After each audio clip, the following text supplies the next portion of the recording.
Video में मैं आपको बताने जा रहा हूँ कि जिस व्यक्ति के ऊपर किसी देवी या देवता की सवारी आती है, उनको ऐसा लगता है कि मैं खुद यहाँ पर बैठा हुआ हूँ, मैं खुद बोल रहा हूँ।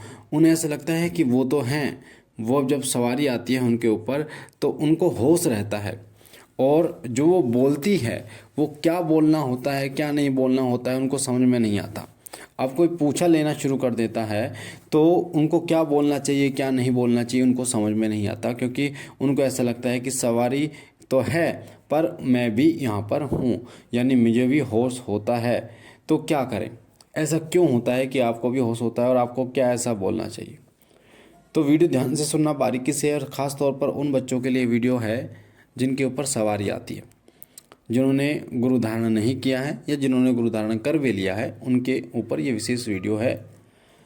कई बार बिना गुरु की सवारी आपके ऊपर आ जाती है, खेलना शुरू कर देती है।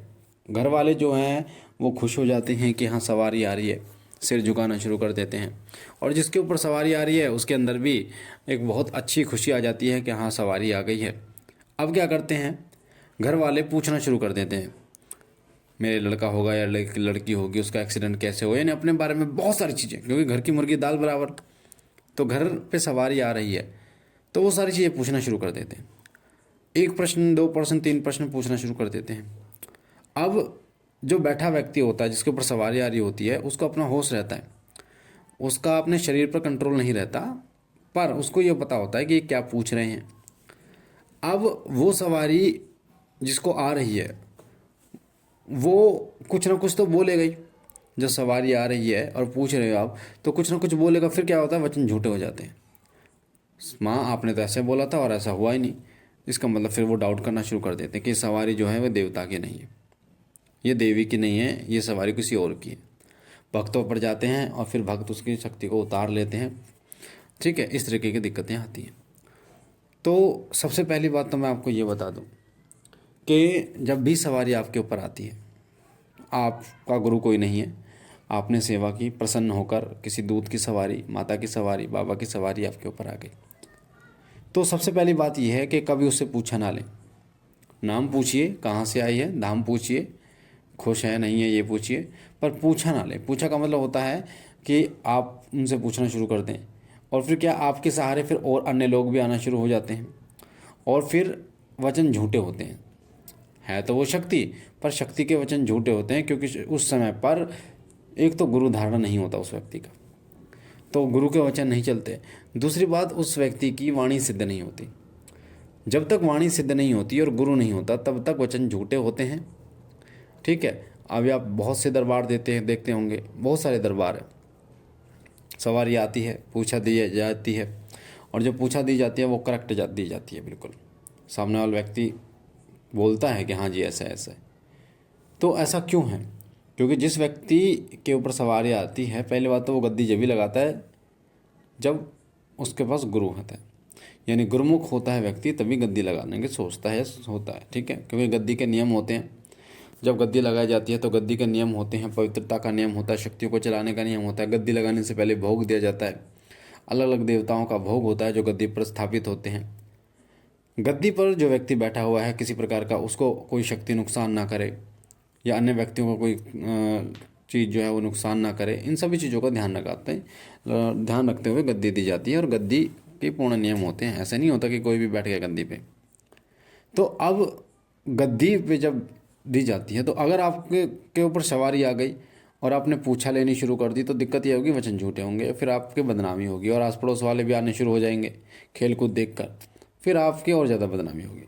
तो आपको ये समझना चाहिए, अगर सवारी आ रही है तो सबसे पहला काम करें वो गुरु धारण करवाएं उनका। ठीक है, गुरु धारण करना बहुत ज़रूरी होता है, बिना गुरु के सवारी शक्तियाँ नहीं चलती। क्योंकि गुरु क्या करेगा, वाणी सिद्ध होना और गुरु होना, ये क्या होगा कि जब आपको गुरु मिलेगा तो गुरु आपको एक, सबसे पहले कोई भी गुरु जब आपको शिष्य रूप में स्वीकार करता है तो उसके बाद वो आपको ना एक साधना करवाता है। जब गुरुमुख करता है तो आपको साधना देता है। वो साधना 21 दिन 41 दिन की भी होती है, 11 दिन की भी होती है। उस साधना में वो देवता जागृत हो जाते हैं, आपकी वाणी जागृत हो जाती है, मंत्र देते हैं गुरु मंत्र, और गुरु मंत्र के द्वारा आपकी वाणी सिद्ध हो जाती है। तो एक तो गुरु मिल गए आपको, एक आपकी वाणी सिद्ध हो गई। समझ रहे हैं आप मैं क्या कहना चाह रहा हूँ? तो अब क्या वचन झूठे नहीं हो, अब जो सवारी आएगी वो पूर्ण वेग से आएगी। और कई लोग ये भी कहते हैं कि गुरुजी मुझे अपना होश रहता है, लगभग 30 से 40% मैं रहता हूँ। तो जब सवारी वेग से आएगी ना, तब आपके साथ ऐसा नहीं। तो ये दोनों काम होने के बाद ही एक व्यक्ति जो है उसके वचन सत्य होते हैं। तब वो इस लायक होता है कि वो हाथ धूना लगा सकता है, वो लायक होता है तो गद्दी लगा सकता है, समाज कल्याण कर सकता है। नहीं तो जो गद्दी लगाने वाले व्यक्ति हैं फिर तो वो बदनाम हो जाते हैं। और जब वो सवारी गुरु के बाद आती है तो वो वेग से आती है।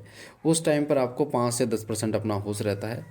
और आपको जो पहला अनुभव ये होता है कि आपका, कि अगर कोई व्यक्ति सामने वाला आपका सामने बैठा है, नाम आपने पूछा उससे, पिता का नाम, तो अपने आप ही आपके मन में ना ऐसा लगता है जैसे जैसे किसी बोतल को पानी में आप डुबोगे तो एकदम ऊपर आ जाएगी ना। ऐसे ही जब आपके ऊपर सवारी आती है तो सामने वाले के प्रति आपके मन में अपने आप ही शब्द निकलने शुरू हो जाते हैं, कहाँ से कौन आपको दिखाई देने शुरू हो जाते हैं। जैसे आपको अगर ये देखना है कि दिन हो रहा तो दिन होगा तो आपको उजाला दिखाई देगा, रात होगा तो मन मन में आप देखोगे अंधेरा दिखाई देगा। ठीक है, रोड अगर सुनसान होगा तो अंधेरा दिखाई देगा। ठीक है, तो ये चीज़ें होती हैं जो बहुत अनुभव वाली बात होती हैं। तो इस वीडियो को बनाने का मकसद ये था कि आपको ये पता चले कि जो सवारी आती है वो सवारी कैसे आती है, और उस सवारी के दौरान आपको क्या महसूस होता है, और वह सवारी के वचन क्यों झूठे हो जाते हैं। तो मुझे आशा है जानकारी आपको पसंद आई होगी। पहली बार चैनल पर हैं तो चैनल को लाइक कीजिए, शेयर कीजिए और शिव कृपा परिवार के साथ जुड़िए। बाकी आज 9 बजे मैं लाइव आ रहा हूँ। जितने बच्चे आ सकते हैं पूछा ले सकते हैं, कोई प्रश्न पूछना है तो पूछ सकते हैं। बाबा कृपा करे आप पर, आपके परिवार पर। बाकी आप इंस्टाग्राम अकाउंट से जुड़ सकते हैं, उसका लिंक डिस्क्रिप्शन में है। बाबा भोलेनाथ सब पर कृपा करें। ओम नमः शिवाय, ओम नमः शिवाय, ओम नमः शिवाय।